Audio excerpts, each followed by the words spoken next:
আশার বিয়ের পাকা কথা হয়ে যাওয়ার পর থেকে পুরো বাড়িতে যেন উৎসবের ঢল নেমেছে। সবচেয়ে বড় শোরগোলটা পড়ে গেছে বাড়ির সদর তোরণ থেকে শুরু করে অন্দরমহলের উঠোন পর্যন্ত। এদিকে গ্রামের সেই নতুন বিদ্যুতের খুঁটি এসেছে, দেওয়ান বাড়িও বিদ্যুৎ আনা হয়েছে। এতকাল যে বাড়ি সন্ধেলগ্নে হ্যারিকেনের মৃদু আলোয় অভ্যস্ত ছিল, আজ তা ঝকঝকে বৈদ্যুতিক আলোয় ঝলমল করছে। একে একে পা রাখছেন দেওয়ান বংশের দূর দূরান্তের আত্মীয় স্বজনরা। আজ আশার গায়ে হলুদ। নওশাদের চাচারা ওনাদের পরিবার নিয়ে আজ সকালে দেওয়ান বাড়িতে এসে পৌঁছেছেন।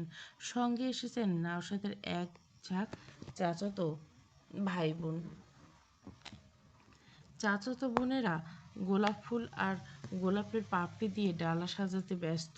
পুরো বাড়ি এখন গমগম করছে মানুষের হাসি খুশি কোলাহলতে। নূর নতুন আত্মীয়দের আগমনে মর্জিতভাবে সবার সামনে গিয়ে সালাম দিচ্ছে, ওনাদের দেখভাল করছে। বৈঠকখানার বারান্দায় পিলারে হাত দিয়ে দাঁড়িয়ে আছে নওশাদ। গায়ে পাঞ্জাবি, কাঁধে কালো চাদরটা বরাবরের মতো ঝুলছে। নওশাদ তার জায়গায় স্থির হয়ে দাঁড়িয়ে বাড়ির গমগমে পরিবেশ, আত্মীয়দের আনাগোনা দেখছে। তীক্ষ্ণ চোখ জোড়া এক পলক নূরের উপর গিয়ে থামে। নূর ব্যস্ত পায়ে এ ঘর থেকে ও ঘর করছে। ওদিকে অন্দরমহলের এক কোণে আশার নিজের ঘরটা অন্য চিত্র। চাচাতো বোনেরা আশার ঘরে ঢুকে হাসাহাসি করছে, বিয়ের কনের সাজে শাড়ি গহনা দেখছে। কী রে আশাবু, তুই এমন পুতুলের মতো চুপচাপ হয়ে বসে আছিস কেন বলতো? একটু হাস।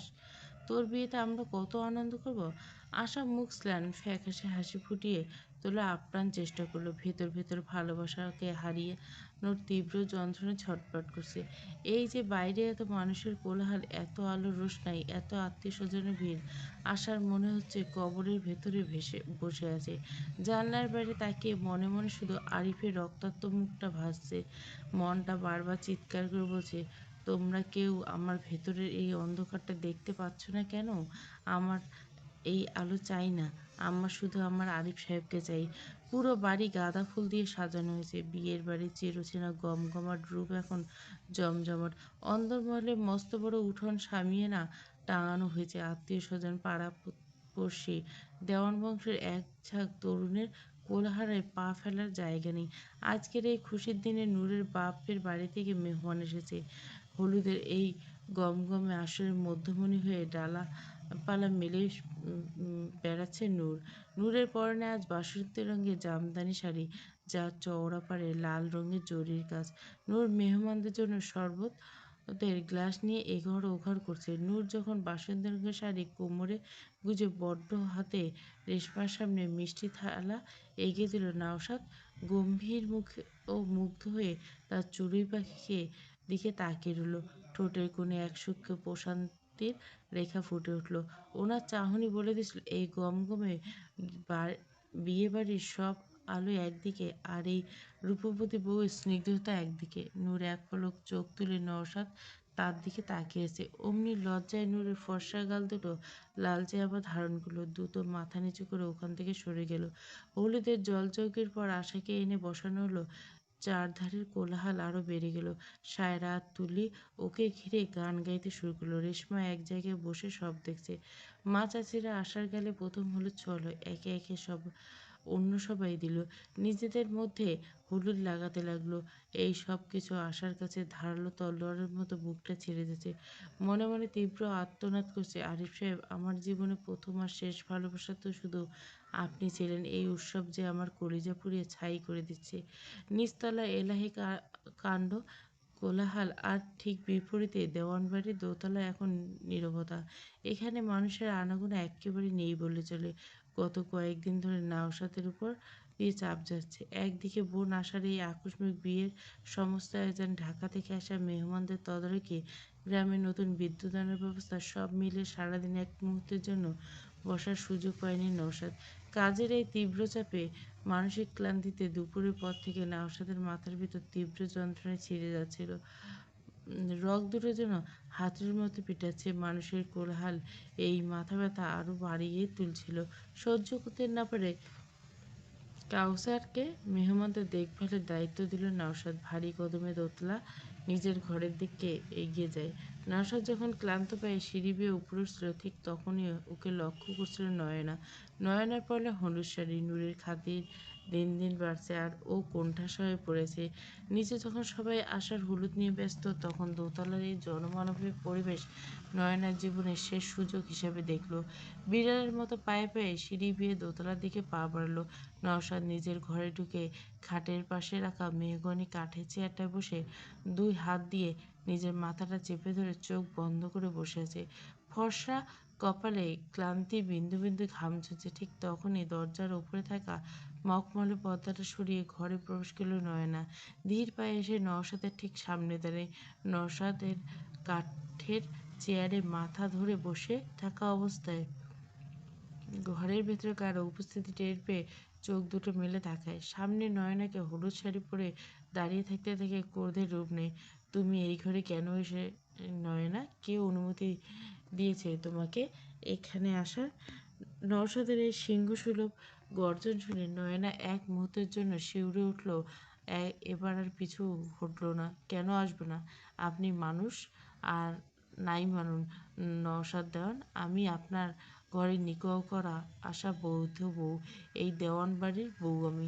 এই ঘরে আসার, আপনার পাশে দাঁড়ানোর আর আপনার উপর নিজের অধিকার খাটানোর পূর্ণ অধিকার আমার আছে। আপনি আমার থেকে আমার হক কেড়ে নিতে পারেন না। নওশাদ নয়নার এই চরম অবাধ্যতা থেকে নিজের চেয়ার ছেড়ে উঠে দাঁড়ালো। দীর্ঘ চওড়া অবয়ব থেকে এক ভয়ানক ক্রোধ ঠিকরে পড়ছে। চোয়াল শক্ত হয়ে উঠে গেল, চোখের মনি দুটো রাগে লালচে হয়ে গেছে। নওশাদ নয়নাকে কড়া কিছু বলতে যাবে, মুখের কথা মুখেই থমকে গেল। ঠিক সেই মুহূর্তে নয়না এক চরম অভাবনীয় দৃঢ়তা দেখিয়ে বসে। নওশাদ কিছু বুঝে ওঠারকে নয়নার দুটো হাতে শাড়ির আঁচলটা গা থেকে খসিয়ে নিচে ফেলে দেয়। শুধু তাই নয়, ভেতরের সমস্ত লজ্জা শালীনতা বিসর্জন দিয়ে বেহায়াপনার সাথে বোতামগুলো এক এক করে খুলে দেয় নওশাদের সামনে। নয়নার উন্মুক্ত বেপরোয়া রূপ দেখে নওশাদ এক মুহূর্তের জন্য পাথরের মতো স্তব্ধ হয়ে যায়। নিজের ঘরে এক নারীর এমন নোংরা চাল দেখে পুরো শরীর ঘৃণায় চরম রাগে কাঁপতে শুরু করে। নওশাদ ঘৃণায় নিজের চোখ দুটি এক নিমেষে ফিরিয়ে নেয়। ঠিক সেই সময় দরজার কাছে দেখা হলো নূরকে। নয়নার এমন উন্মুক্ত বেপরোয়া রূপ দেখে নওশাদের পুরো শরীর ঘৃণার রাগে কাঁপতে শুরু করে। নয়না এমন নোংরা খেলায় মেতেছে। নওশাদ ঘৃণায় নিজের চোখ দুটো এক নিমেষে ফিরিয়ে নেয়। তার চোখ যেন এই পাপ দেখতে রাজি নয়। নয়নার ভেতরে তখন এক মরিয়া জেদের আগুন জ্বলছে। নূরের দিন দিন বাড়তে থাকা সম্মান নিজের কোণঠাসা অবস্থায় ওকে অন্ধ করে দিচ্ছে। নয়না এতটুকুতে থামে না। আরও এক কদম এগিয়ে গিয়ে নওশাদের আরও কাছে যাওয়ার চেষ্টা করে নির্লজ্জের মতো অনুনয় করে বলতে থাকে, একটা বার, শুধু একটা বার আমাকে আপনার বুকে টেনে নেন। আমার এইভাবে দূরে ঠেলে রাখবেন না। এদিকে এই দৃশ্যটা দেখামাত্র নূরের ভেতরটা এক তীব্র ঘৃণায় রিরি করে উঠলে। নয়নের উন্মুক্ত অবস্থায় নওশাদের হাত ধরে টানছে আর নওশাদ মুখ ফিরিয়ে দাঁড়িয়েছে। নূর নিজের চোখ দুটোকে বিশ্বাস করতে পারছে না। একটা মেয়ে এতটা নিজে টানতে পারে, নিজের শরীরে এভাবে সস্তা কাপড়ের মতো বিলিয়ে দিতে পারে। নূরের কপালটা রাগে কুঁচকে যায়। ইচ্ছে করছে এই মুহূর্তে এগিয়ে গিয়ে নয়নাকে মেরে রক্তাক্ত করে দিতে। নিজের স্বামীর কাছে এত অন্য একটা মেয়ের এভাবে উন্মুক্ত অবস্থায় দেখে নূরের কলিজাটা যেন তীব্র যন্ত্রণায় চিরে যাচ্ছে। এক বিষাক্ত দহন শুরু হয়ে গেছে বুকের ভিতর। কিন্তু পরক্ষণে নূর নিজেকে শক্তভাবে সামলে নেয়। নিচে এখনো পুরো বাড়ি ভর্তি মেহমান, আত্মীয় স্বজন, গম গম কোলাহল বাজছে। এই মুহূর্তে যদি কোনো চিৎকার চেঁচামেচি হয় তবে বিষয়টা ভালো দেখাবে না। নওশাদ নয়নাকে ধাক্কা দিয়ে সরিয়ে দিয়ে কিছু বলতে যাবে, ঠিক তখনই চোখ পড়ে দরজার দিকে। নূর সেখানে দাঁড়িয়ে থাকতে দেখে নওশাদের মুখের কথা মুখে আটকে যায়। মুখটা এক নিমেষে ফ্যাকাশে হয়ে যায়। নওশাদ ব্যাকুল করে ডাক দেয়, নূর। নওশাদের গলার আঁচ পেয়ে নয়না চট করে দরজার দিকে তাকায়। নূরকে ওখানে দাঁড়িয়ে থাকতে দেখে নয়নার ঠোঁটের কোণে এক কুটিল বিজয় হাসি ফুটে ওঠে। অবলার সাথে নিজের শাড়ির আঁচল আধাআধি বুকে টেনে নূরের দিকে তাকায়। নওশাদ আর এক মুহূর্ত দেরি না করে নূরের দিকে এগিয়ে যাওয়ার জন্য কদম বাড়ায়। নূর চোখ জোড়া স্পষ্ট আকুলতা। নূর, আসলে আমি, তুমি যা দেখছো তা নয়। নূর, শোনো আমার কথা। কিন্তু নূর কোনো কথা শোনে না। দৌড়ে ঘর থেকে বেরিয়ে করিডোরের দিকে বেয়ে চলে যায়। পায়ের নুপুরে রিনঝিন শব্দটা দ্রুত মিলে যায়। নওশাদ পেছন থেকে চিৎকার করে, নূর, শোনো আমার কথা, যেও না। নূর। নূর এভাবে চলে যাওয়া দেখে নওশাদের ভেতরের এতক্ষণে চেপে রাখা সমস্ত রাগ এক মুহূর্তে এক আগ্নেয়গিরির মতো ফেটে পড়ে। ঘরের দরজা দুটো সজোরে বন্ধ করে খিল তুলে দেয়। নসাদ হিংস্র বাঘের মতো ঘুরে দাঁড়ায় নয়নার দিকে। চোখ দুটো এখন রক্তবর্ণ ধারণ করছে। নসাদ এক কদম এগিয়ে গিয়ে নয়নার উন্মুক্ত পিঠে সজোরে আঘাত করতে শুরু করে। নসাদের হাতে চাবুক, আলমারি থেকে চাবুক বের করে মারতে থাকে। নয়না মার খায়ে ব্যথায় চিৎকারে মেঝেতে লুটিয়ে পড়ে। এদিকে বাইরে গান বাজনার আওয়াজে নয়নার চিৎকার কেউ শুনছে না। নওশাদের হাত আজ থামে না। নয়নাকে ইচ্ছে মতো মারতে মারতে ঘৃণায় গলায় গালি দিতে দিতে বলতে থাকে, লজ্জাহীন বেশরম মেয়ে একটা, তোর এত বড় সাহস, তুই আমার ঘরে দাঁড়িয়ে এইসব নোংরামি করিস? তোর রক্তে তো নোংরা মিশে আছে। একটা পুরুষ মানুষকে শরীর দেখে এভাবে পায়ের নিচে নামাতে চাচ্ছিস? শিক্ষা তোকে আমি আজ এমন দেব যা তুই তোর 14 পুরুষও ভুলবি না। নয়না মেঝেতে পড়ে ব্যথায় ছটপট করতে করতে কান্না জুড়ে দিল। আমাকে মাফ করে দিন, আমি এর করবো না, আমার ভুল হয়ে গেছে। নওশাদ ওকে লাথি মেরে এক পাশে সরিয়ে দিয়ে বলল, চুপ, আর একটা শব্দ করলে তোকে কি করবো আমি নিজে জানি। তোর এই শরীর, তোর এই নোংরা ঢাকার ব্যবস্থা কর। আর মনে রাখিস, আজকের পর থেকে এই ঘরে পা রাখা তো দূরের কথা, যদি কোনোদিন নূরের ছায়া মারানোর চেষ্টা করিস তবে নিজের হাতে তোর এই নোংরা অস্তিত্বকে শেষ করে দিব। এখনই আমার চোখের সামনে থেকে দূর হ। নওশাদের পৈশাচিক রূপ হুঙ্কার শুনে নয়নার ভয়ে কুঁকড়ে গেল। গুটিসুটি মেরে ঘর থেকে ছুটে পড়ালো। নওশাদ নিজের হাতের মুঠে শক্ত করে দেওয়ালের উপর ঘুষে মারল। বুকটা রাগে অনবরত ওঠানামা করছে। মাথায় এখন শুধু একটাই কথা ঘুরছে, তার চড়ুই পাখি তাকে ভুল বুঝে চলে গেল।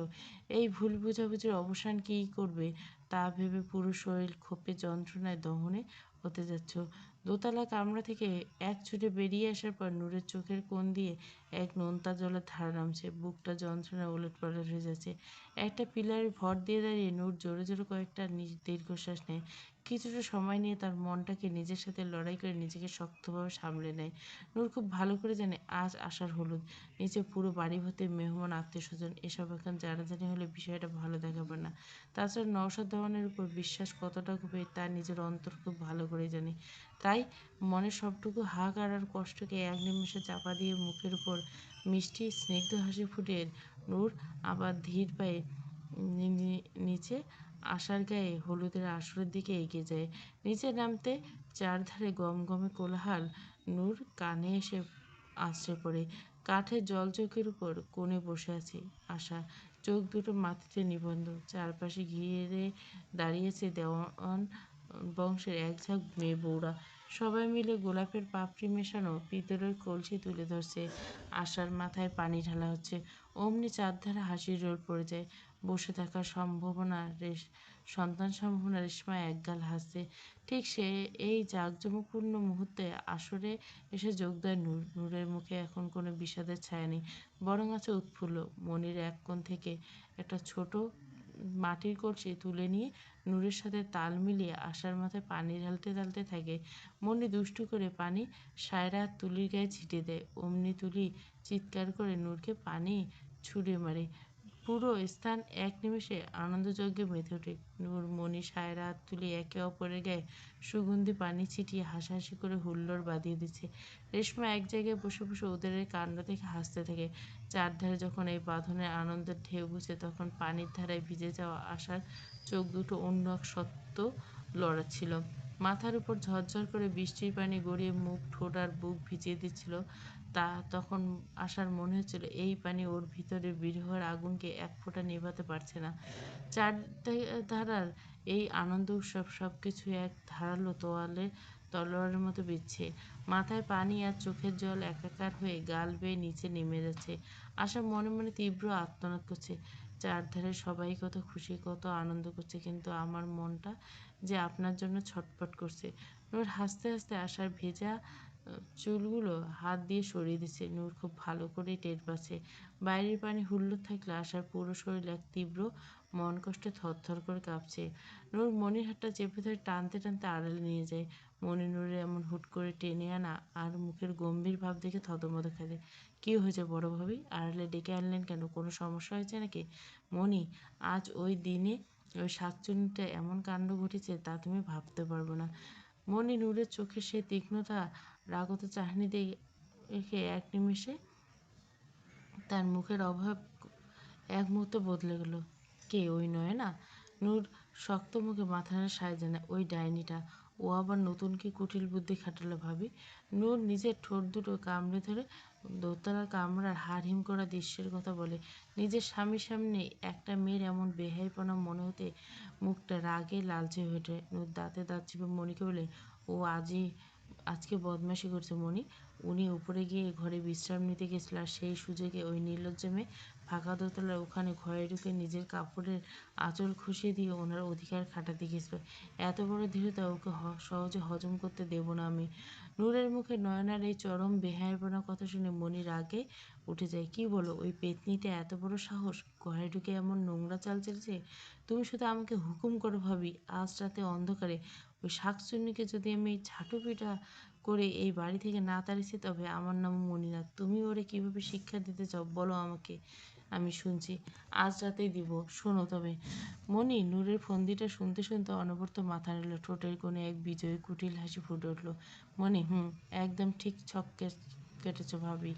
ওই ডাইনিটার জন্য এই শিক্ষাই ঠিক। ও যেমন দেওয়ানবাড়ির ইজ্জত নিয়ে খেলতে চায়, আমরা আজ রাতে ওরে এমন এক নাচ নাচাবো। দেওয়ানবাড়ি এখন সন্ধ্যার আমেজ। নূর নিচে রান্নাঘর থেকে এক কাঁসার থালা ভর্তি রসগোল্লার সন্দেশ নিয়ে আশার ঘরের দিকে রওনা দিল। আশার ঘরে এখন গ্রামের আর আত্মীয়দের বাড়ির নতুন কয়েকজন ছোট ছোট বাচ্চা কাচ্চা এসে ভিড় করছে। তাই নূর নিজ দায়িত্বে ওদের মুখ মিষ্টি করানোর জন্য উপরে তলায় যাচ্ছে। নূর যখন মিষ্টি থালাটা হাতে নিয়ে দোতলা অরিন্দে পেরিয়ে আশার ঘরের দিকে এগোচ্ছিল, ঠিক তখনই তার ঘরের সামনে অন্ধকারে এক জোড়া শক্ত হাত আচমকা কোমর জড়িয়ে ধরল। নূর চমকে উঠে চিৎকার করতে যাবে, অমনি এক চেনা পুরুষালী হাত আষ্টে পৃষ্ঠে জড়িয়ে ধরল। হাত থেকে মিষ্টির থালাটা পড়ে যাওয়ার উপক্রম হতে নওশাদ এক হাত দিয়ে সেটাকে সামলে নিল, অন্য হাতে নূরকে একটানে নিজের ঘরের ভিতরে নিয়ে এলো। নূর চোখ বড় বড় করে রাগত সুরে বলে, কি করছেন? ছাড়ুন আমাকে, আমার বড্ড তাড়া আছে, কত কাজ বাকি। ছোট বাচ্চারা আশার ঘরে বসে আছে, ওদের মিষ্টি দিতে হবে। নওশাদ নূরের কোনো কথাই শুনল না, হাত থেকে মিষ্টির থালাটা টেবিলের উপর রাখলো। তারপর কাঠের দরজার কবাট দুটো বন্ধ করে খিল তুলে দিল। সারাদিন ধরে তুমি আমাকে এড়িয়ে চলছো নূর। দুপুরে ওই নয়নার নোংরামির পর থেকে তুমি আমার দিকে একটা বারও তাকানি। আজ আমার সব কথা তোমাকে শুনতেই হবে। এদিকে দোতলা আর বাইরে করিডর দিয়ে যাচ্ছিল ঢাকা থেকে আসা নূরের দুই জা, সুলতান আর মেহজাবিন। আচমকা ভেতরে নূরকে টেনে নেওয়া দৃশ্য চোখ এড়াতে পারল না। দুই জা মিলে এক হাত দিয়ে মুখে আঁচল চেপে হেসে উঠল।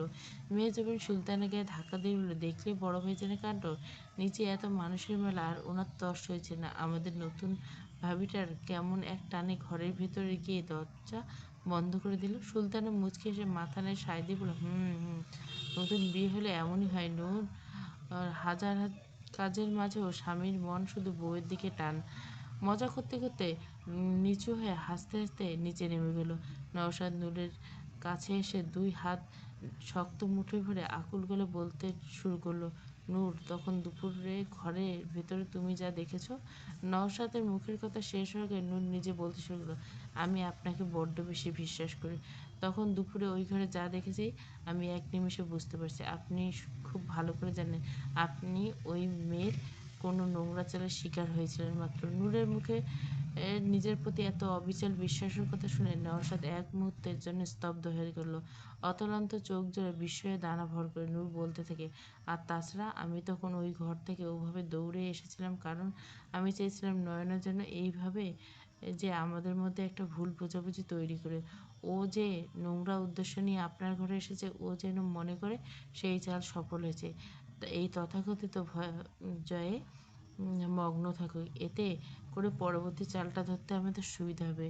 নূরের মুখে এমন গভীর বুদ্ধিমত্তা আর পরিপক্ক কথা শুনে নওশাদ অবাক হয়ে চড়ুই পাখির দিকে তাকিয়ে রইল। ভাবতে পারেনি বউটা এত সূক্ষ্ম পুরো পরিস্থিতি সামলে নিবে। নিজের উপর নূরের এই অগাধ বিশ্বাস নওশাদের বুকের ভেতরের সমস্ত মেঘ এক নিমেষে কেটে যায়। গভীর এক মুগ্ধতা নিয়ে নূরের কপালে নিজের ঠোঁট আলতো করে ছোঁয়া দেয়। নূর, তোমার মতো জীবনসঙ্গী পাওয়া ভাগ্যের ব্যাপার। আমি তোমাকে কথা দিচ্ছি, ওই মেয়েকে আমি দ্রুত দেওয়ানবাড়ি থেকে চিরতরে বিদায় করব। শুধু আশার বিয়েটা ঠিকঠাক হয়ে যাক, তারপর আমি নয়নার চূড়ান্ত গতি করব। নূর নওশাদের বুকে মাথা রেখে স্বস্তির এক দীর্ঘশ্বাস ফেলল। মনের ভেতরে রাতের গোপন ফন্দি কথা জল করছে। নয়নাজিকে আজ রাতে শিক্ষা দিতে চলছে তা ভেবে নূরের ঠোঁটের কোণে এক চতুর হাসি ফুটে উঠল। মেহমানদের বড় একটা অংশ অন্দরমহলের খাস কামরাতে ঘুরে আচ্ছন্ন। ঠিক সেই সময় অন্দরমহলের রান্নাঘরে পেছনের অন্ধকারে বারান্দায় এসে দাঁড়ালো নূর। কিছুক্ষণের মধ্যে অন্ধকারের আড়াল থেকে বিড়ালের মতো নিঃশব্দ পায়ে পায়ে এগিয়ে এসে মনি। বড় ভাবি, সব একদম রেডি। নূর ঠোঁট দুটো শক্ত করে চেপে ধরে বলল, ও নওশাদের দেওয়ানের চরিত্র নিয়ে খেলতে চেয়েছিল না, আজ রাতে ওকে এমন শিক্ষা দিব। মনি এগিয়ে এসে নয়নার শোয়ার ঘরের দিকে নূরের পরিকল্পনা জেনে মনি নিঃশব্দে পা ফেলে নয়নার ঘরের দরজায় গিয়ে দাঁড়ায়। ঘরের ভেতরে নয়না তখন বিছানায় শুয়ে ছটফট করছিল নওশাদের চাবুকের আঘাতের কারণে। মনি দরজায় মৃদু টোকা দিয়ে বড্ড স্বাভাবিক গলায় বলল, ভেতরে আসবো? নয়না ধড়ফড় করে উঠে বসে শাড়িটা ঠিক করতে করতে বলল, কী ব্যাপার মনি, এই মাঝরাতে কেন? তোমাকে বড় আম্মা এক্ষুনি রান্নাঘরে রেখেছে, কাল সকালে নাস্তার কিছু জরুরি তদারকি করতে যাবে, জলদি চলো। নয়না মনে মনে ভাবে, আম্মা হয়তো কোনো কাজে রেখেছে, আচ্ছা তুমি চলো, আমি আসছি। নয়না যখন অলিন্দ পেরিয়ে অন্দরমহলে রান্নাঘরে পা রাখলো তখন বিশাল রান্নাঘরে কেউ নেই। চারপাশটা যেন শ্মশানের মতো নিস্তব্ধ। রান্নাঘরে ঠিক মাঝখানে জ্বলন্ত চুলাটার সামনে নূর। আহ, চুলোর আগুনে নূরের ফর্সা মুখটা লালচে দেখাচ্ছে। নয়নার তীব্র ভয়ানক তেজ দেখে নূর কিছুটা ভয় ভয় পেয়ে গেল।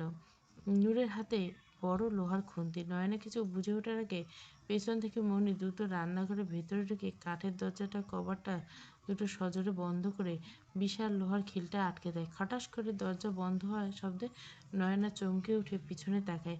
দেখে মনি দরজায় পিঠ থেকে হিংস্র চোখে তারই দিকে তাকিয়েছে। নয়না এবার সত্যি সত্যি মারাত্মক ভয় পেল। ও থরথর করে কাঁপতে কাঁপতে নূরের দিকে তাকায়। এসবের মানে কি? এই মাঝ রাস্তায় তোমার দরজা বন্ধ করলে আম্মা কোথায়? নূর কোনো কথা বলল না। চুলা থেকে খুন্তিটা ধীর লয়ে হাতে তুলে নিল। নূর ভারী কদমে নয়নার দিকে এগিয়ে আসতে থাকে। নূরকে অমন বাঘিনীর মতো এগিয়ে আসতে থাকে। নয়না ভয়ে এক পা করে পিছোতে থাকে।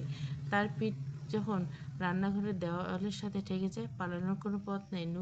নয়না একেবারে মুখোমুখি হয়, চোখ দিয়ে যেন আগুনের ঠিউরে পড়ছে। নূর নয়নার পরনের শাড়ির আঁচলটা একটানে বুক থেকে সরিয়ে ফেলে দেয়। নয়না ভয়ে চিৎকার করতে গেলে মণি মুখটা পিছন থেকে শক্ত করে চেপে দেয়। নূর তপ্ত লাল হয়ে যাওয়া গরম খুন্তিটা নয়নার উন্মুক্ত বুকের চামড়া ঠিক উপরে সজোরে চেপে দেয়। আক! নয়না হাড়হিম করা গোঙানি শব্দ বেরিয়ে এসে নূর কড়া গলায় বলতে থাকে, তোর এত বড় সাহস, তুই আমার স্বামীর ঘরে ঢুকে নিজের কাপড় খোলার দৃঢ়তা দেখাস? তুই ভেবেছিস নূর দেওয়ান শুধু শান্ত থাকবে? জানে তোর ওই নোংরা শরীর আমি আজ এক নিমেষে পুড়িয়ে ছাই করে দেবো। আমার স্বামীর উপর নজর দেওয়ার মাসুল তোকে মরার আগ পর্যন্ত মনে রাখতে হবে। এই গরম লোহার দাগ তোকে সারা জীবন মনে করে দেবে যে দেওয়ান বাড়ির বড় স্বামীর দিকে তাকালে চামড়া কীভাবে পুড়িয়ে দেওয়া হয়। নয়নার চোখ দুটো বুকের চামড়া গরম খুন্তির আঘাতে পুড়ে লালচে কালো হয়ে একাকার। নূরের চোখের তেজ দেখে নয়না ভয় পেয়ে যাচ্ছে। নয়নাকে চরম শিক্ষা দেওয়ার পর্ব শেষ করে নূর নিজের ঘরে ফিরে এলো। নূর ঘরে পা রাখা মাত্র নওশাদ দেওয়ান ঘরের জানলার পাশে দাঁড়িয়ে অপেক্ষা করছে। নূরকে ঘরে ঢুকতে দেখে নওশাদ তার তীক্ষ্ণ চোখ জোড়া দিয়ে নূরের দিকে তাকালো। ঠোঁটের কোণে এক রহস্যময় সূক্ষ্ম হাসি। কি করে এলো নূর নয়নার সাথে? এই মাঝরাতে মনির সাথে মিলে ওর উপর কি লীলা খেলা চালিয়ে এলো শুনি? শিক্ষা দিয়ে এলাম। নওশাদ একটানে নূরকে এক নিমেষে নিজের কাছে টেনে এলো। নওশাদের পুরুষালী সুবাসে নূর এতক্ষণ রাগত মনটা এক নিমেষে জুড়িয়ে গেল। তুমি বড্ড বুদ্ধিবতী আর তেজস্বী নূর, কিন্তু একটা সত্য তোমার জানা বাকি। নয়নাকে আমি এই দেওয়ান বাড়িতে থাকতে দিয়েছি, ওর এই সব বেহাপনা সহ্য করছি, তার পিছনে কারণ আছে।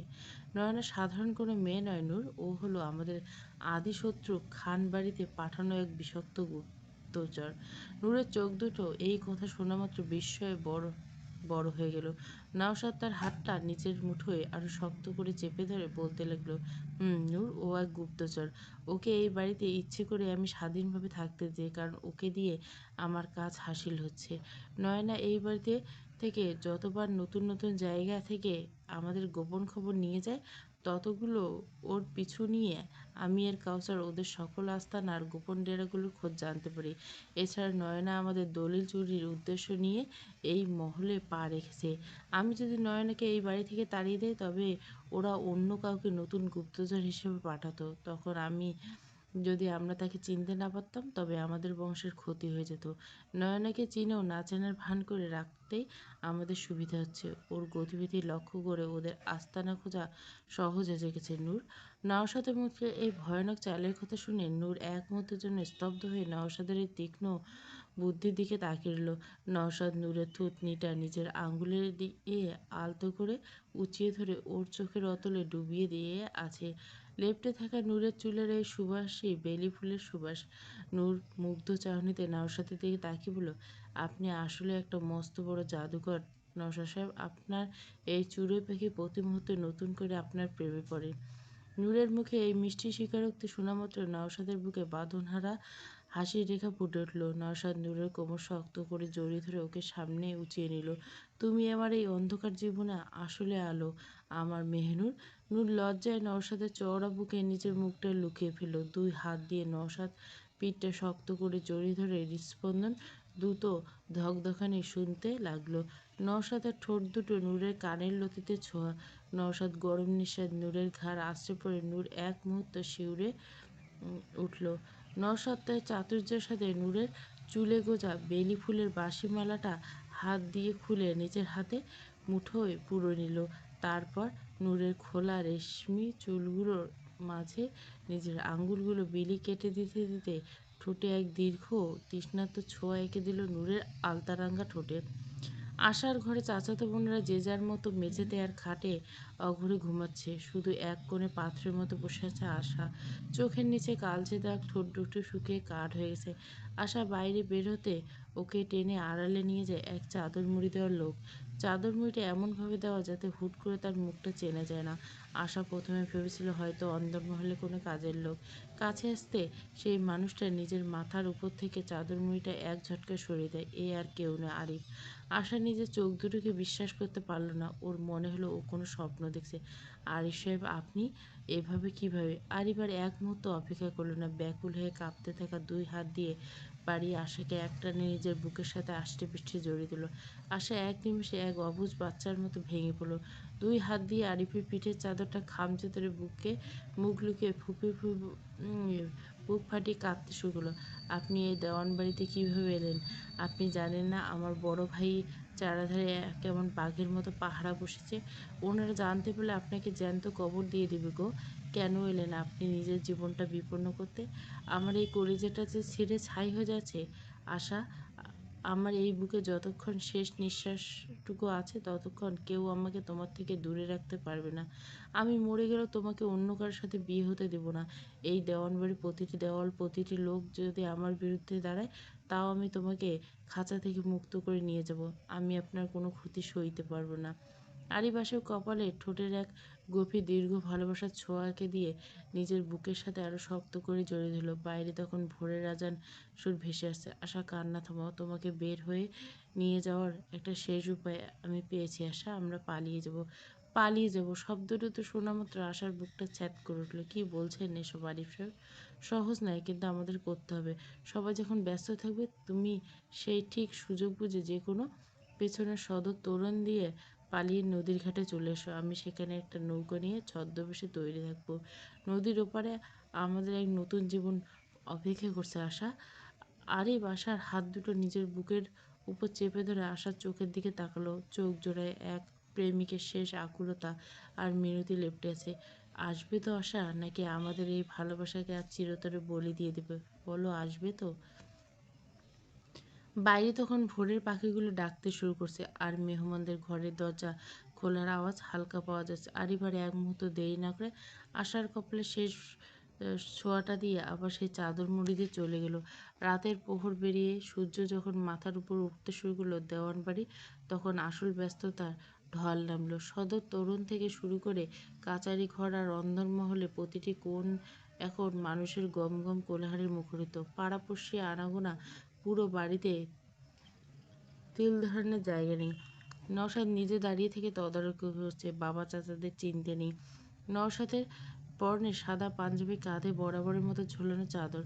নওশাদের তীক্ষ্ণ চোখ জোড়া চারধারে পরিবেশকে এক পলক দেখে নিচ্ছে। ওদিকে অন্দরমহলে নূরের ব্যস্ততা যেন কোনো শেষ নেই। নূর এখন পড়ছে একটা লাল যে পাড়ের ভারী শাড়ি, চুলগুলো খোপা করা। নূর যখন ব্যস্ত পায়ে বারান্দা দিয়ে যাচ্ছিল, তখন সুলতানা আর মেহজাবিন ওকে মুচকে এসে টিপনি কাটলো।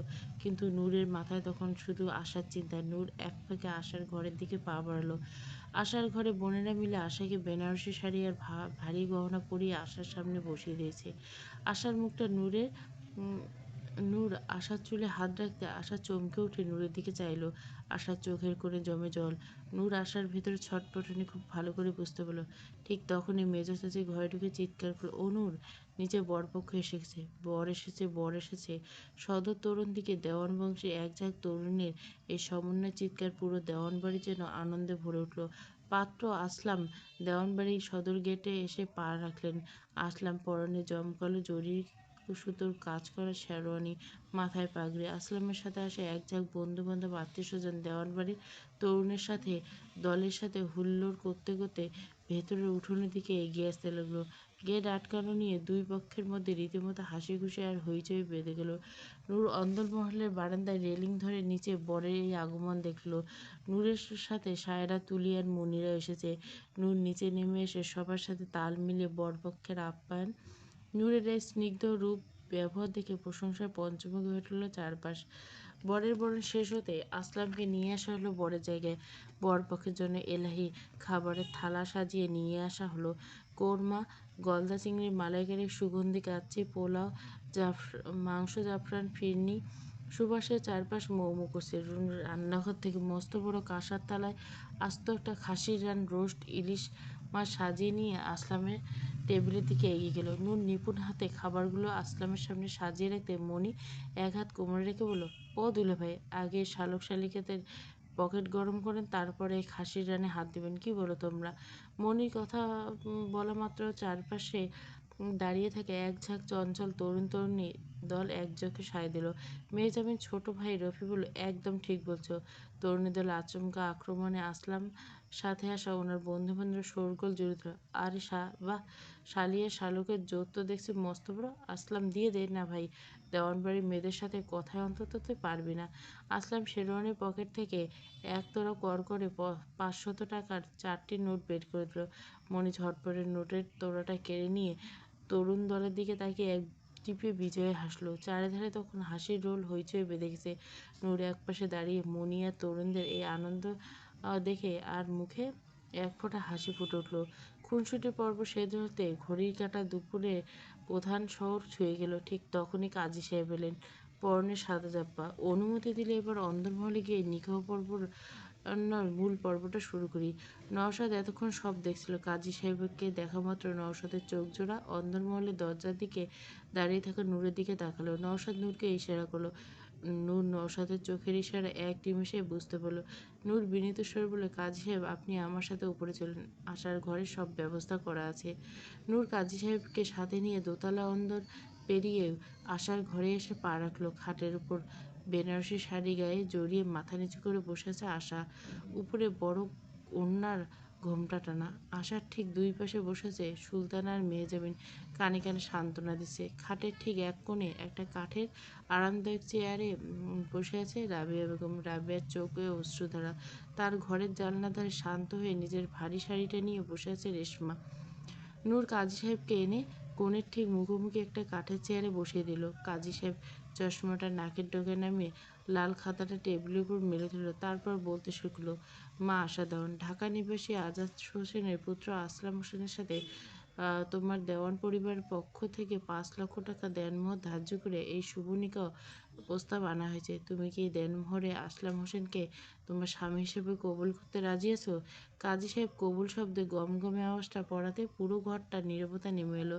রাবেয়া বেগম নিজের আঁচল দিয়ে চোখ মুছতে লাগলেন। কাজী সাহেব গম্ভীর যখন তৃতীয়বারের মতো আশার ঘরে প্রতিধ্বনিত হলো, তখন ঘরের ভিতর নীরবতা যেন আরও ভারী হয়ে উঠল। ঘুমটার আড়ালে থাকা আশার মনের অবস্থা তখন করুণ। চোখ জল টুপটুপ করে তীব্র গতিতে পড়িয়েছে। বুকের ভেতরটা এক তীব্র যন্ত্রণায় ভেঙে চুরমার হয়ে যাচ্ছে। আশা কিছুতেই নিজের মুখ ফুটে কবুল শব্দটা উচ্চারণ করতে পারছে না। ঠোঁট দুটো যেন একটা অদৃশ্য কামড়ে শক্ত হয়ে জমে আছে। আশাকে এভাবে পাথরের মতো নিথর হয়ে কাঁদতে দেখে রাবেয়া বেগম সুলতানা আর মেহজাবিন বড্ড চিন্তিত হয়ে উঠল। রেশমা উঠে এসে আকুল চোখে তাকালো। ঠিক তখন নূর খাটের একপাশে এগিয়ে এলো। নূর আশার পাশে বসে কাঁধের উপর নিজের একটা হাত রাখলো। তাই সেই হাতের আলতো চাপে ভরসা আর সান্ত্বনা। নূর আশার ঘোমটা সামান্য একটু সরিয়ে চোখের দিকে চাইল। আশার জ্বর ভরা লালচে চোখ দুটো তুলে নূরের দিকে তাকালো। তখন নূর তার চোখ দুটো দিয়ে আশাকে এক সূক্ষ্ম ও গভীর ইশারা করলো। নূরের চোখের ইশারার জন্য আশ্বাস লুকিয়েছিল। ভয় পেও না আশা, নিজেকে সামলাও, এখন পরিস্থিতি মেনে নাও, বাকি আমি আর তোমার ভাইজান দেখে নেব। আশা ভাঙা গলায় ৩ বার উচ্চারণ করলো, কবুল কবুল কবুল। আশার মুখ থেকে এই সায় শোনা মাত্র এক স্বস্তির নিঃশ্বাস পড়ল। কাজী সাহেব হাসি মুখে লাল খাতায় পাতায় সই নিলেন। রাবেয়া বেগম এগিয়ে এসে মেয়ের কপালে চুমু খেলেন।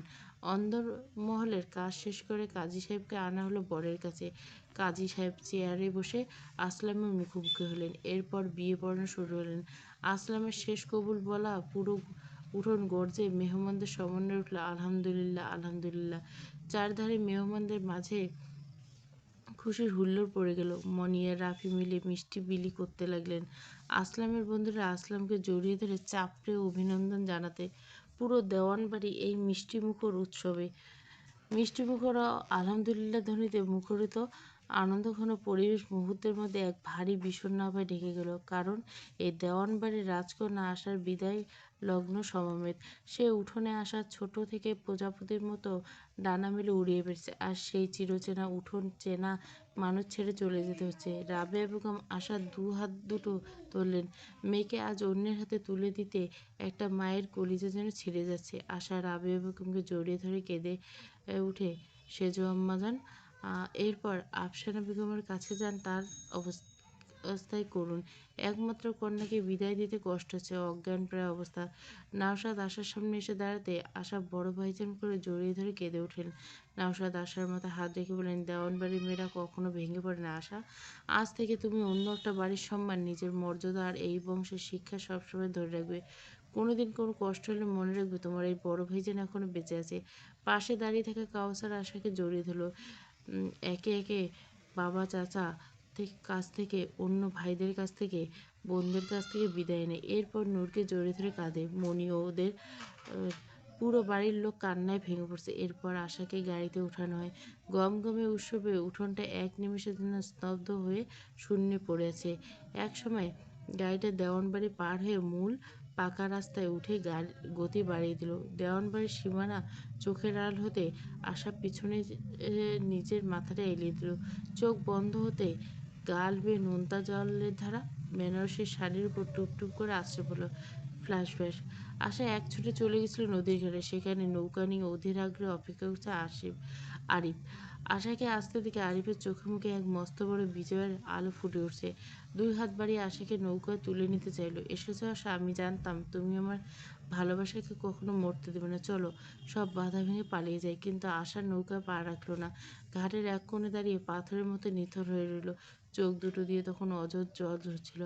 আমি এখানে আপনার হাত ধরে পালিয়ে যেতে আসিনি। আমি শুধু আপনাকে এই শেষবারের মতো বলতে এসেছি, আমাদের এই ভালোবাসা এখানেই শেষ। ভাগ্য আমাদের এক করতে চায়নি আরিফ সাহেব, ভাগ্য আমাদের মেলেনি। আশার এই কথা শুনে আরিফের মুখের বিজয়ের আলো এক নিমেষে অন্ধকারে ঢেকে গেল। কি এসব বলছো? আমরা তো সব ঠিক করে ফেলেছিলাম।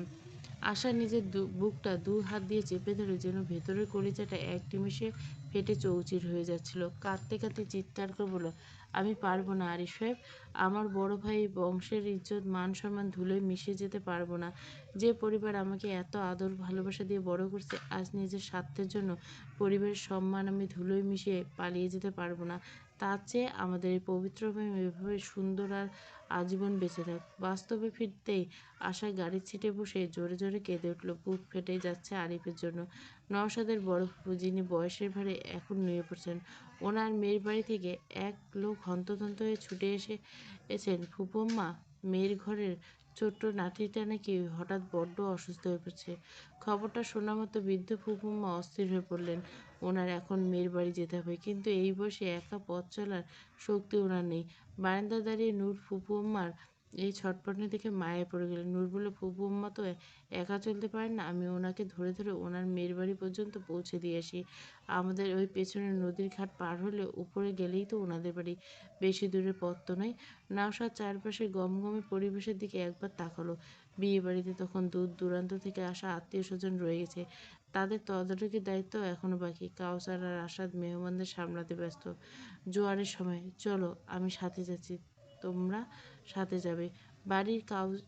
বাড়িতে কাউসাররা বাকি মেহমানদের দেখাশোনা করছে, আমাদের ফিরতে বেশি সময় লাগবে না। মনি একছুটে নূরের হাত ধরে আবদার করলো, বড় ভাবি, আশাবু চলে যাওয়ার পর থেকে আমার মনটা কেমন কেমন করতেছে, ঘরে টিকতে পারছি না। আমিও তোমার সাথে যাব ফুপু আম্মাকে রেখে আসতে। ঠিক তখনই নয়না বলল, আমিও যাব।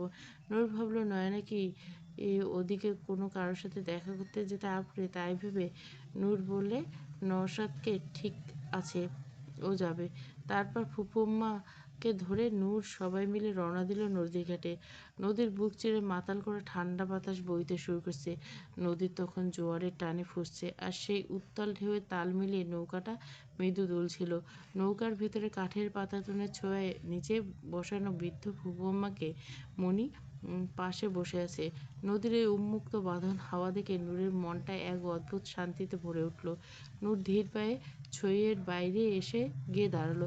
বাতাসে এত তীব্র ছিল যে নূরের খোপা আলগা হয়ে লম্বা রেশমি চুলগুলো চারধারে ডানা মেলতে শুরু করলো। নূরের এই রূপ দেখে নৌকার ভিতর থেকে ফুপুম্মা বলে উঠল, অমন খোলা চুলে বাতাসে থাইকো না, চুলগুলো জলদি বাঁধো। নূর ফুপুম্মার কথা শুনে মিষ্টি করে হেসে উড়ন্ত চুলগুলো এক হাতে দিয়ে সামলানোর চেষ্টা করলো। ঠিক সেই মুহূর্তে নূরের গলয়ের দিকে দাঁড়িয়ে নওশাদ মাঝির কথা বলেছিল। ছইয়ের অন্য এক কোণে বসে আছে নয়না। নয়নার মাথায় তখনও ধক ধক করে চলছিল খুন্তির ছেঁকার যন্ত্রণা। নয়না নূরের শান্ত সুখী আর স্নিগ্ধ মুখের দিকে তাকিয়ে নিজের দাঁত দিয়ে ঠোঁট চেপে ধরল। মনে মনে বিষাক্ত সাপের মতো ফুঁসে উঠল, আজও এই উত্তাল নদীতে ওরে যদি চিরতরে শেষ করে দিতে পারি, তবেই আমার কলিজা ঠান্ডা হবে। এদিকে মণি ব্যস্ত ফুপুম্মাকে নিয়ে পানি খাওয়াচ্ছে, মহিলা নাতিকে নিয়ে বিলাপ করছেন। নয়না নূরের পেছনে এসে দাঁড়ালো। নূর বাতাস উপভোগ করছে আর অন্য হাতে চুল সামলাচ্ছে। পেছনে কোনো খেয়াল ছিল। নয়না আর এক মুহূর্ত সময় নষ্ট করলো না। দুহাত এক করে ভেতরের সমস্ত হিংসা আর ক্ষোভের জোরে খাটিয়ে নূরকে ধাক্কা মেরে বসলো। আচমকা এই তীব্র ধাক্কায় নিজের ভারসাম্য হারিয়ে ফেলল নূর। নৌকা থেকে ছিটকে গিয়ে পড়ল নদীর জলের বুকে। মুহূর্তের মধ্যে ওলটপালট হয়ে গেল সব কিছু। নয়নার ধাক্কায় ভারসাম্য হারিয়ে ছিটকে পড়তে উত্তাল নদীর বুকে নূরে তলিয়ে যাওয়ার এই দৃশ্য দেখে স্তব্ধ হয়ে যায়। মনে বুক চিরে বেরিয়ে আসে এক আর্তনাদ, বড় ভাবি, ও আল্লাহ, আমার বড় ভাবি নদীতে পড়ে গেছে, কেউ বাঁচাও, আমার বড় ভাবিরে বাঁচাও। ভেসে আসে নওশাদের চিৎকার। সেই চিৎকারে মিশেছিল প্রিয়জনকে হারানোর তীব্র ভয় আর অসত্য। কোনো কিছু চিন্তা না করে নদীর অশান্ত স্রোতে ঝাঁপিয়ে পড়ে নওশাদ। নিজের জীবন তোয়াক্কা না করে শুধু আঁকড়ে ধরতে চায় নূরকে। নদীর তীব্র স্রোত আর ঘুরপাক তাদের দুজনকে আলাদা করতে চাইলেও নওশাদের মরিয়া চেষ্টায় আর ভাগ্য তাদের এক করে দেয়। অবশেষে অন্ধকারের বুকে প্রবল স্রোতের টানে একে অপরকে জড়িয়ে ধরে ভেসে ওঠে নওশাদ আর নূর। এই অথৈ জলরাশিতে হারিয়ে যায় দুজন। দোতলাটায় বড় রজনীগন্ধা আর গোলাপের ফুলের সুবাস ছড়াচ্ছে। পুরো বাসরঘরটা সাদা আর লাল ফুলে সাজানো। খাটের উপর ধবধবে সাদা চাদর, আর তার উপর ছড়ানো গোলাপের পাপড়িগুলো। ফুলের বিছানায় এক কোণে মাথা নিচু করে বসে আছে আশা। পুরো ঘরে এক অদ্ভুত দম বন্ধ করা নীরবতা। আশার বুকের ভেতরটা ভেঙে যাচ্ছে, কান্না বাধা মানছে না। আশা ফুপিয়ে ফুপিয়ে কাঁদতে শুরু করে, আর্তনাদ করতেও লাগে। আরিফ সাহেব, এই বাসর ঘরে বসে মনটা শুধু আপনার জন্য ছটফট করছে। এই অভাগী আশা আপনাকে ছাড়া কোনো পুরুষকে কোনোদিন ভালোবাসতে পারবে না। এই মনে অন্য কারো কোনো নাম কোনোদিন লিখতে পারবে না। শুধু আমার পরিবারের মুখের দিকে চেয়ে আজ আমি নিজের হাতে আমার ভালোবাসাকে চিরতরে বিসর্জন দিয়ে এলাম। খেয়াল নেই যে দরজায় এতক্ষণে নিঃশব্দে খুলে গেছে। আশার মুখে এতক্ষণ শুনে আসলামের পায়ের তলার মাটি যেন এক নিমেষে সরে গেল।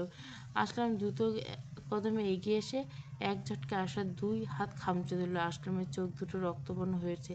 কি বললে তুমি? অন্য কোনো পুরুষ? আগের থেকে অন্য কাউরে নিজের মন দিয়ে বসে আছো? আসলামের এই রুদ্ররূপ দেখে আশা আতঙ্কে কুঁকড়ে গেল। মিথ্যাবাদী প্রতারক মেয়ে, আমি এখনই এই রাতে তোমাকে তালাক দেবো।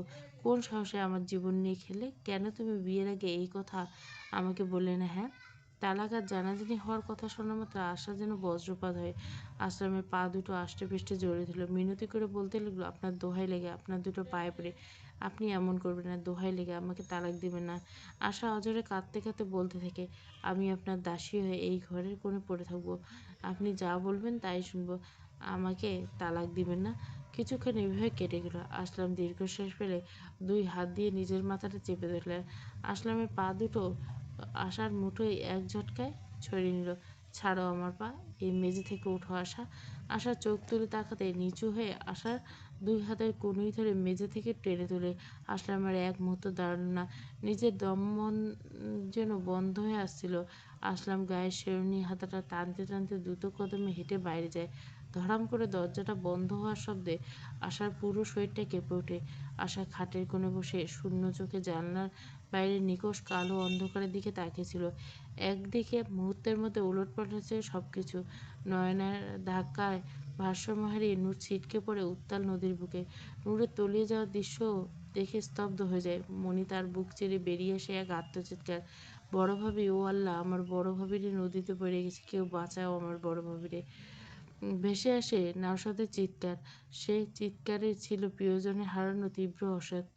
কোনো কিছু চিন্তা না করে নদীর স্রোতে ঝাঁপিয়ে পড়ে। নিজের জীবনে তোয়াক্কা না করে শুধু আঁকড়ে ধরতে চায় নূরকে। নদীর তীব্র স্রোত, ঘূর্ণিপাক দুজনে আলাদা করতে চাইলেও নওশাদের মরিয়া চেষ্টায় ভাগ্য তাদের এক করে দেয়। অবশেষে অন্ধকারে প্রবল স্রোতে একে অপরকে জড়িয়ে ধরে ভেসে ওঠে নওশাদ নূর। সেই অথই জলরসে হারিয়ে যায় দুজনে। নয়নারের বিষাক্ত হাতের ধাক্কায় নূর যখন নৌকা থেকে ছিটকে নদীর বুকে পড়ে, ঠিক তখনই মুহূর্তে নওশাদের নিজের জীবনের সমস্ত মায়া ত্যাগ করে এক সেকেন্ডও দেরি না করে নদীর অশান্ত স্রোতে ঝাঁপ দেয়। নূর সাঁতার জানা সত্ত্বেও নদীর ঘুরপাকের সাথে এক ফোঁটা পেরে উঠছে না। তীব্র ঢেউ একের পর এক নূরের মুখের উপর আছড়ে পড়ছে, আর নূর পানির নিচে গিয়ে হাবুডুবু খাচ্ছে। নূর পানির উপর মাথা তোলা আপ্রাণ চেষ্টা করছে দুই হাত দিয়ে, কিন্তু স্রোতের তীব্র টান ওনাকে প্রতি মুহূর্তে আরো গভীরে নিয়ে যাচ্ছে। দম একেবারে আটকে গেছে। নওশাদের উন্মতের মতো নূরের দিকে এগিয়ে এসছে। নদীর তীব্র ঘূর্ণিপাত নওশাদকে বারবার পেছনের দিকে ঠেলে দিচ্ছে, কিন্তু নওশাদ মুড়ি হয়ে স্রোতের প্রতিকূলে সাঁতারে চলে। নওশাদের লক্ষ্য শুধু হাবুডুবু খেতে থাকা নূর। নূর যখন নিঃশ্বাসটুকু নেওয়ার জন্য শেষবারের মতো পানির উপর হাত তোলে, ঠিক তখনই নওশাদের কাছে গিয়ে দাঁড়ায়। নওশাদের কষ্ট হয়। নিজের সর্বশক্তি দিয়ে নূরের একটা হাত খামচে ধরে নওশাদ এক ঝটকায় নূরকে নিজের শক্ত বুকের মাঝে টেনে নেয়। নূর তখন জ্ঞান হারানোর উপক্রম। শরীরটা একেবারে নিস্তেজ হয়ে নওশাদের উপর ঢলে পড়ে। নওশাদ এক হাত দিয়ে নূরের কোমর আষ্টে পৃষ্ঠে জড়িয়ে ধরে নিজের বুকের সাথে লেপ্টে নেয়, অন্য হাত আর পা দিয়ে সাঁতার কাটা আপ্রাণ চেষ্টা করে। এই তীব্র স্রোত দুজনকে ভাসিয়ে নিয়ে এক বিস্তীর্ণ চরের দিকে ঠেলে দেয়। নওশাদ কষ্ট করে নিজের শরীরের শেষ রক্তবিন্দু দিয়ে লড়াই করে নূরকে টেনে নদীর চরে সাদা বালুর উপর তুলে আনে। চরের উপর নূরকে শুইয়ে দিয়ে নওশাদ নূরকে জোর করে ঝাঁকুনি দেয়। নূর, চোখ খুলো নূর, আমার দিকে তাকাও। দুই হাত এক করে নূরের বুকের উপর আলতো করে চাপ দিতে থাকে। নূর পানিগুলো মুখ দিয়ে উগড়ে দেয়, কাঁচতে থেকে। চোখ দুটো ঢিল হয়ে খুলে যায়। নূর সামনে নওশাদের সেই ভয়ার্ত মুখটা দেখে ভেজা পাঞ্জাবিটা শক্ত করে খামচে ধরে। নূরকে এভাবে বেঁচে ফিরতে দেখে নওশাদ স্বস্তির নিঃশ্বাস ফেলে নিজের ভেজা বুকের সাথে শক্ত করে জড়িয়ে ধরে। ওদিকে নৌকার উপর মনির কান্নার রোল এক চরম রূপ ধারণ করে। মনি নৌকার পাটাতনে আছড়ে পড়ে নিজের বুক চাপড়ে থাকে অনবরত।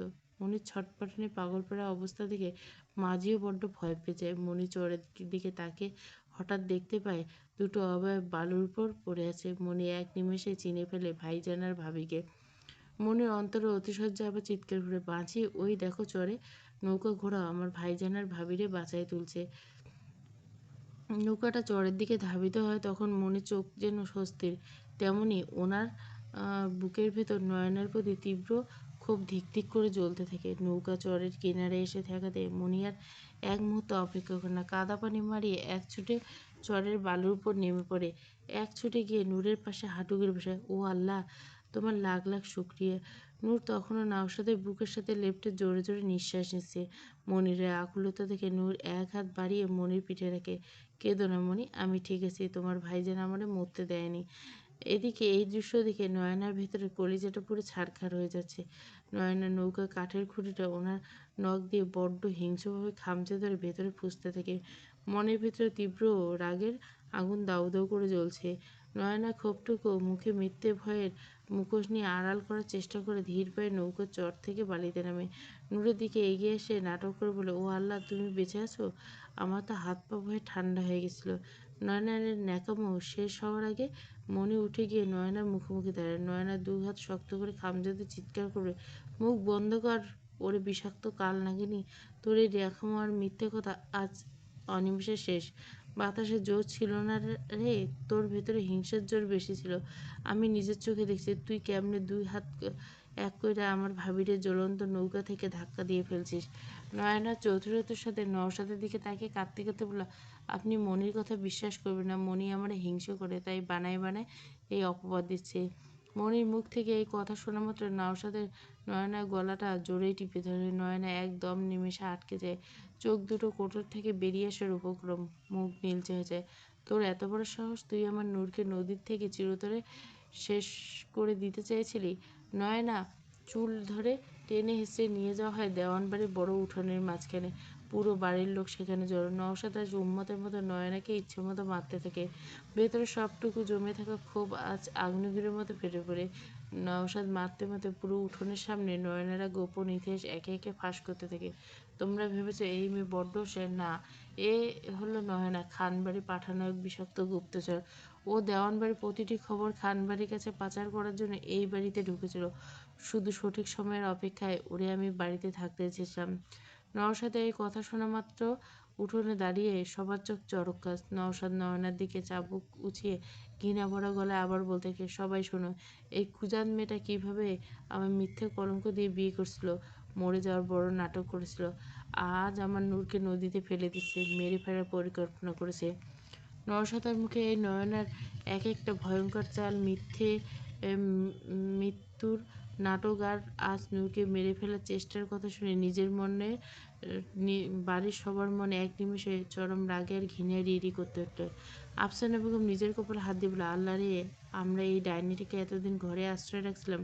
নওশাদ চাবুকটা মাটিতে ছুঁড়ে ফেলে বলে, অনেক হয়েছে, এই বিষাক্ত সাপের আর এক সেকেন্ডের জন্য এই দেওয়ানবাড়িতে কোনো স্থান নেই। এর মাঝেই দেওয়ানবাড়ির সদর তোরণ দিয়ে হুড়মুড় করে ভেতরে ঢুকে পড়ল পুলিশের দল।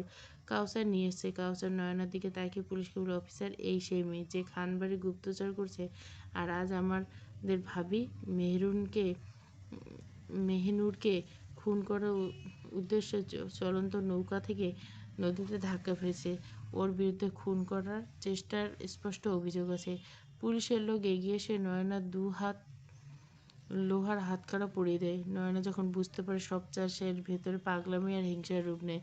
নয়না পুলিশের টানে সদর দরজার দিকে যেতে যেতে বড্ড কুৎসিতভাবে হেসে তাকিয়ে ও দেওয়ানবাড়ির সবার দিকে তাকিয়ে চিৎকার বলে, তোরা আমার জেলে পাঠাইছিস পাঠা, কিন্তু মনে রেখিস দেওয়ানবাড়ি তোদের সাজানো পরিবার বড্ড জলদি একেবারে ধ্বংস হয়ে যাবে। নয়নার মুখে এই বিষাক্ত দেওয়ানবাড়ি নিয়ে এমন বিষাক্ত বাণী শোনা মাত্র শান্ত হয়ে দাঁড়িয়ে থাকা নূর দ্রুত এগিয়ে এসে নয়না কিছু বুঝে ওঠার আগে নূর নিজের সমস্ত শক্তি দিয়ে নয়নার গালে দুটো ঠাস ঠাস করে চড় বসিয়ে দেয়। নূরের চড়ের তীব্রতা নয়নার মুখটা একপাশে ঘুরে যায়, ঠোঁটের কোণে ফেটে ওঠে রক্ত। মুখ সামলে কথা বলবি নয়না? পুলিশ অফিসার, এই ডাইনিকে এখান থেকে নিয়ে যান, ওর মুখ দেখতে আমাদের ঘৃণা হচ্ছে। নয়না এই শেষ কথাগুলো নওশাদের মনের ভেতরে এক নতুন ঝড় তুলে দেয়। কেটে গেছে 2 দিন। নূর আয়নার সামনে দাঁড়িয়ে নিজের চুলগুলো যত্ন করে আঁচড়াচ্ছে। ঠিক তখনই নওশাদ ঘরে এসে দাঁড়ায়। নূর আয়নার ভেতরে চোখ তুলে তাকাতে এক নিমেষে থমকে যায়। নওশাদের গায়ে এই মুহূর্তে কোনো পাঞ্জাবি নেই, পরনে কেবল লুঙ্গি। গোসল করার পর নওশাদের বলিষ্ঠ পেশিবহুল ভেজা শরীরটা আকর্ষণীয় লাগছে।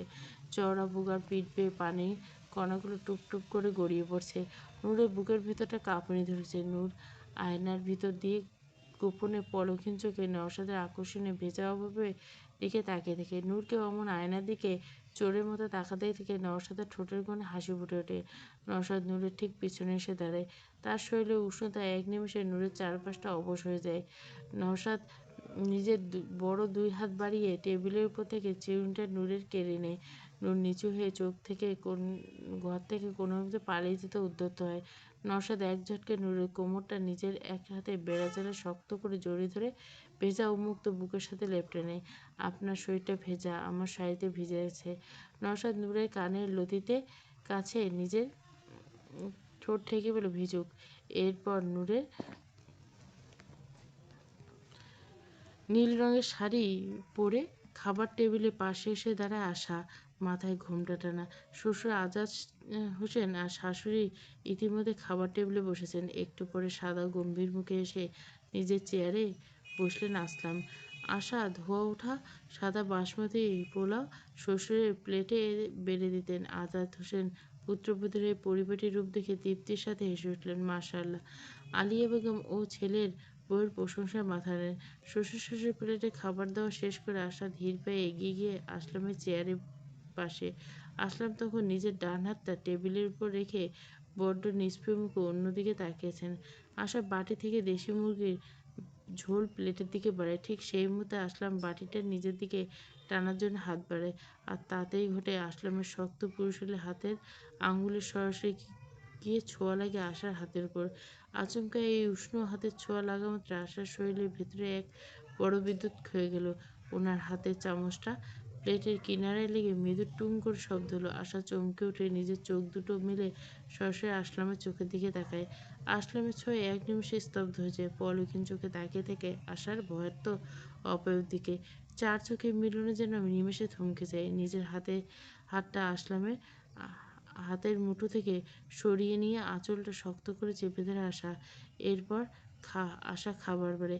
আসলাম নিজের গলাটা হালকা ঝেড়ে প্লেটের দিকে চোখ নামিয়ে নেয়। আশাকে উদ্দেশ্য করে, হবে, আর দিতে হবে না। মিসেস আলিয়া বলেন, তুমি এবার বসে পড়ো। আসলাম চতুরতার সাথে খেতে খেতে আর চোখে আশার ওই রাঙা হওয়া মুখের মিষ্টি রূপটা দেখছিল। নূর আর নওশাদ এসে পৌঁছায় নূরের বাবার বাড়ি। পুরো বাড়িটা বড় আনন্দের ধুম পড়ে। নূরের মা খুশিতে আনন্দহারা। সন্ধ্যার পর নূরের মা জামাইয়ের জন্য খাবারের আয়োজন করে। নওশাদ খেতে বসে। নূর পাশে দাঁড়িয়ে যত্ন করে একটা একটা করে বাটি থেকে খাবার বেড়ে বেড়ে দিচ্ছে। নওশাদ আর নূরের গভীর চোখের ইশারায় একে অপরের প্রতি যত্ন আর ভালোবাসার রূপ লক্ষ্য করেন নূরের মা। তার বুকটা শান্তিতে ভরে ওঠে। মনে পড়ে যায় আগেরবার যখন নূর আর নওশাদ এই বাড়িতে এসেছিল, তখন ওদের মধ্যে দূরত্ব ছিল দেওয়াল। নওশাদ আর নূরের মধ্যেকার সম্পর্ক আগের চেয়ে অনেক বেশি উন্নত আর গভীর হয়েছে। জামাইয়ের চোখে মেয়ের জন্য শুধু অগাধ প্রেম আর সম্মান। তিনি আঁচল মুছে আল্লাহর কাছে লাখ লাখ শুকরিয়া আদায় করেন। নূরের নিজস্ব পুকুরের চারপাশে নারকেল আর সুপারি গাছের ছায়ায় পানি দুলে দুলে এক অপূর্ব দৃশ্য তৈরি করছে। নূর ঘাটের শেষ সিঁড়ি দিয়ে বুক সমান পানির মাঝে শান্তিতে গোসল করছে। শাড়ির পানি ভিজে শরীরের সাথে লেপ্টে গেছে। পুকুরের শ্যাওলাধরা পাকা সিঁড়ি বেয়ে পানিতে নামে নওশাদ। নূরকে অমন করে হুট করে পানিতে নামতে দেখে নূর লজ্জায় পানির নিচে নিজের শরীরটা আরও কিছুটা ডুবে দেয়। আপনি এখানে কেন? নওশাদ পানির নিচে নিজের দু হাত বাড়িয়ে নূরের কোমরটা এক ঝটকায় নিজের উন্মুক্ত বুকের সাথে লেপ্টে নেয়। নূর লজ্জায় চোখ দুটো বুজে ফেলতে নওশাদের বুকটা এক হাত দিয়ে আলতো করে করে দিল। বাপের বাড়ি এসে বুঝি আমারে পর করে দেওয়ার ধান্দা করছো? নওশাদ নূরের পিঠের উপর লেপ্টে থাকা ভেজা চুলগুলো মুঠো করে ধরে মুখটা নিজের মুখের আরও কাছে টেনে এনে নওশাদের ভেজা সুঠাম শরীর থেকে পানি ঝরছে। নূরের ভেজা রাঙা ঠোঁট দুটো নিজের ঠোঁটের গভীরে বাঁধনে শক্ত করে ধরে। নূরের নিঃশ্বাস দ্রুত ওঠানামা করছে। গাল দুটো লজ্জায় লালচে আবার রঙাচ্ছে। উহ, আপনি না বড্ড বেশি অবাধ্য হয়ে গেছেন। কেউ এসে পড়বে। এই বলে নূর পানির ঝাপটা এক নাগাড়ে নওশাদের উপর দিতে থাকে। এরপর নওশাদ পানির ঝাপটা সজোরে ছুড়ে দেয় নূরের দিকে। চলতে থাকে দুজনে এই পানির যুদ্ধ। নওশাদ নূরের সঙ্গ পেয়ে নিজেও বাচ্চাদের মতো কাজ করেছে। মনে মনে নওশাদের হাসি পাচ্ছে। তবে এতে নওশাদের ভালোই লাগে। এগুলো যে মহামূল্যবান মুহূর্ত। পুকুরের একদম মাঝ বরাবর নূরের চোখ জোড়া পড়তেই নূরের ঠোঁটের কোণে আনন্দের রেখা ফুটে ওঠে। পানিতে সুন্দর করে ফুটে আছে কয়েকটা পদ্মফুল। পদ্মফুলগুলো বড় বড় সবুজ পাতা পাপড়ি মহড়ায় লয়ে দুলছে। দেখছেন কত সুন্দর পদ্মফুল ফুটেছে? আমি কতবার চেষ্টা করছি ওখান থেকে ফুল তুলতে, কিন্তু মা মাছ পুকুরে যেতে দিত না। নওশাদ পুকুরের টলমলে পানির নিচে ডুব দিতে সুঠাম দীর্ঘ শরীরটা পানির নিচে তলিয়ে যায়। নূর পানির দিকে তাকিয়ে অপলক চারধারে তাকাতে থাকে। কয়েক সেকেন্ডের পর পার হয়ে গেলে নওশাদ পানির উপর মাথা তোলে। নূরের বুকের ভেতরটা অজানা আশঙ্কা ধক করে ওঠে। কোথায় গেলেন? এখনো দুষ্টুমি ভালো লাগে না, জলদি উঠুন। ঠিক তখনই দূরবর্তী পদ্মফুলের মাছ থেকে পানির উপরে মাথা তোলে নওশাদ। নওশাদ নূরের জন্য পদ্মফুল আনতে গেছে। হাতের মুঠো ফুল নিয়ে নূরের কাছে আসলো। ফুলের পাপড়িটা বেয়ে পানি টুপ টুপ করে পড়ছে। এই নওশাদ বেঁচে থাকতে চড়ুই পাখির কোনো আবদার অপূর্ণ থাকবে ভাবলে কি করে? এই নাও তোমার পদ্মফুল।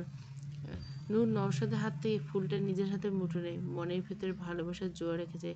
আপনি একটা পাগল। রাত গভীর হতে শুরু করে। পুরো গ্রামটা নিঝুম চাদরে ঢাকা পড়ছে। নূরের মা নূরকে ডেকে বলল, নূর মা, একটু পাশের বাড়ি করিমদের ওখান থেকে আসছি। রানীর মেয়ে হচ্ছে, ওরে একটু দেখতে চাইতে। তোর বাবাও আজ কাজ শেষ করে ফিরতে রাত হবে। জামাই ঘরে আছে, কিছু লাগলে এগিয়ে দিস। আচ্ছা, চিন্তা না করে যাও, আমি সব রাখবো। নূরের মা চলে যেতে নূর নিজের শোবার ঘরের দিকে এগিয়ে যায়। ঘরের ভেতরে নওশাদ খাটের উপর হেলান দিয়ে বই পড়ছিল। নূরকে ঘরে ঢুকতে দেখে নওশাদ এর চোখজোড়া বইয়ের পাতা থেকে সরিয়ে নেয়। ধীর লয়ে হাতের বইটা একপাশে কাঠের টেবিলের উপর রেখে দেয় নওশাদ। নূর নওশাদের চোখের সামনে বাড়িয়ে দেওয়া বাঁশি গত মাসের মেলা থেকে কিনে রেখেছিল নূর। আমি জানি আপনি বাঁশি বাজাতে পারেন। আপনার সুর শোনার জন্য আজ এটা বের করলাম। নওশাদ বাঁশিটা নিজের হাতে নিয়ে নূরের নরম কোমরটা জড়িয়ে ধরে নিজের চওড়া বুকে টেনে নেয়। নওশাদের শরীরের সুবাস নূরের নিঃশ্বাসকে আরও অবেশ করে। নওশাদ নূরের গালে নিজের ঠোঁট দুটো আলতো করে ছুঁয়ে দেয়। আমার চড়ুই পাখি যে সুর শুনতে চাই, সেই সুর আজ শোনাবো। বারান্দার পাশে নূর নিজের হাতে লাগানো একটা বড় বেলি ফুলের গাছ ঝোপালো হয়েছে। রাতের ঠান্ডা বাতাসে মিষ্টি বেলি ফুলে সেই মাতাল করা মিষ্টি ঘ্রাণ মোহচ্ছন্ন। নূর বারান্দার দেওয়ালে নিজের পিঠ ঠেকিয়ে বসে আছে। নওশাদ বাঁশির সুর থেকে বেরিয়ে আসে জাদুকরী মধুর সুর। সুরের প্রতিটি ছন্দ মিশে আছে নূরের প্রতি নওশাদের আঘাত প্রেম। বাঁশির মিহি তীব্র সুর রাতের নির্জন বাতাস চিরে যেন দূর দূরান্তে হারিয়ে যাচ্ছে।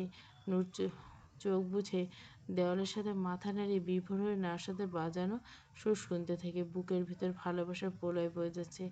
রাতের জমাট বাঁধা স্তব্ধকে এক নিমিষে চূর্ণ বিচূর্ণ করে মিহি ধারালো সুরের লহরী চারিদিকে ছড়িয়ে পড়ছে। বারান্দায় কোণে ফুটে থাকা বেলি ফুলের সাদা পাপড়িগুলো বাতাসে তালে দুলছে। সুরের প্রতিটা ছন্দে সীমাহীন নন্দপ্রেম। নূর মনে মনে ভাবে, এই মানুষটা আমায় এতখানি ভালোবাসে। এই সুরের বাঁধন থেকে মুক্ত হওয়ার সাধ্য এই নূরের ইহজন্মে আর এক ফোঁটা নেই। নওশাদের বাঁশি বাজাতে বাজাতে তীক্ষ্ণ শিকারী চোখ জোড়া নূরের মায়াবী মুখশ্রী থেকে সরিয়ে নেয়। তাকিয়ে আছে। দুজনের নিস্তব্ধতা, নীরবতা, বেলি ফুলের সুবাস এই রাতকে এক পরম মধুর লগনে চিরতরে বেঁধে রাখল। মধুর লগন। পর্ব ৫। আর একটা পর্ব আছে, কালকে দিয়ে দিব। এই গল্পটা শেষ। এরপরে আমি শুরু করব কলঙ্কের কারুকার্য, ওটাও শেষ করে দেব কন্টিনিউ দিয়ে।